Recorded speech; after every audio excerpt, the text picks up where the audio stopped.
In this simple video tutorial, I'm going to share with you how to fix speaker sounds too low on iPhone. If your iPhone's sound is too low, start with the basics. Clean the speaker grills with a soft brush to remove dust. Now head to your phone settings. Navigate to Sounds and Haptics.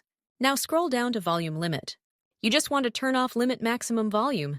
If you're using headphones, inspect them for damage. Also, still on your settings page, select Accessibility.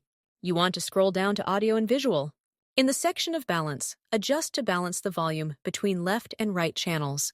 The last alternative is to simply try restarting your iPhone or update iOS if the issue persists. If nothing works, contact Apple Support Diagnose, whether it's a hardware or software issue. If the speaker is faulty, they can offer repair or replacement options, especially if your device is under warranty or Apple Care Plus. Visiting an Apple Store or authorized service provider can help determine the best solution. Well, that's how easy it is to fix sound being low on iPhone.